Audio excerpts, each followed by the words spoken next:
নমস্কার, আমি চন্দন। আয়ুর্বেদের জানা অজানা তথ্য নিয়ে আজ তোমাদের সামনে আমি মেথির বীজের কী উপকার সেটার বিষয়ে দু চারটে কথা তোমাদেরকে বলি। তোমরা মন দিয়ে ভিডিওটা দেখো, লাইক সাবস্ক্রাইব করো। মেথির বীজ যদি তোমরা প্রতিদিন খেতে পারো তাহলে অনেকগুলো উপকার এর মধ্যে তুমি পাবে। আমি নিয়মিত মেথির বীজ আমি খাই। 1 নম্বর, মেথির বীজে খিদে ও হজম শক্তি বাড়াতে সাহায্য করে। 2 নম্বর, মেথির বীজ ডায়াবেটিস নিয়ন্ত্রণ করে এবং কোলেস্টেরল রক্তচাপের মাত্রা বজায় রাখতে সাহায্য করে। মেথি চুল পড়া রোধ করে, ইউরিক অ্যাসিডের মাত্রা নিয়ন্ত্রণ করে। এটা তো গেল একটা উপকার। নিয়ম করে যদি আপনি মেথির দানা 1 চামচ মেথির দানা 1 গ্লাস জলের মধ্যে ফেলে দিয়ে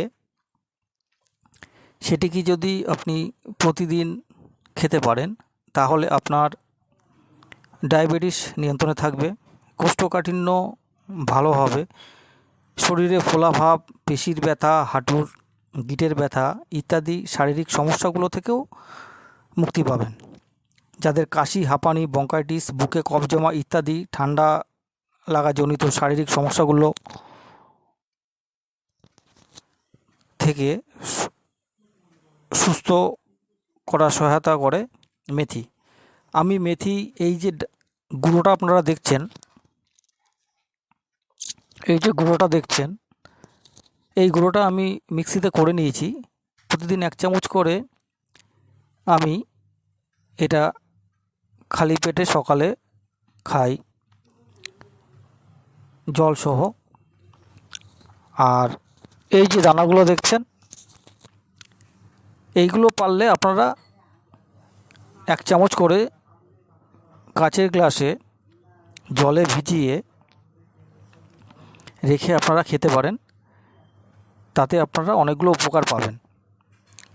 একটা জিনিস মনে রাখবেন, আয়ুর্বেদ আপনার রান্নাঘরেই আছে। যত মশলা আছে সমস্ত মশলার মধ্যেই আপনার আয়ুর্বেদের গুণ রয়েছে, কিন্তু সেটার সঠিক প্রয়োগ নিয়ম আপনাদেরকে জানতে হবে। নমস্কার, আমার চ্যানেলটাকে সাবস্ক্রাইব করবেন। আমি এই রকম ধরনের গুরুত্বপূর্ণ টিপস নিয়ে আমি আপনাদের কাছে মাঝে মধ্যে আসব। প্রতিদিন আসা সম্ভব হয় না, যেহেতু আমি একটা ছোট কাজ করি। এটা আমি আপনাদের সঙ্গে শেয়ার করতে চাইছি এই কারণে, আয়ুর্বেদ প্রত্যেকটা মানুষের জীবনের সঙ্গে ওতপ্রোতভাবে জড়িত। আমরা ডাক্তারের কাছে গেলে, একটা রোগের জন্য গেলে সেই ডাক্তার একটা ওষুধ দিলে তার পরবর্তীতে সেটা আপনার অন্য একটা রোগের কারণ হিসাবে দাঁড়িয়ে যায়। 1 থেকে 2, 2 থেকে 3, 3 থেকে 4, এইভাবে আস্তে আস্তে রোগ বৃদ্ধি হয় অ্যালোপ্যাথি ওষুধে।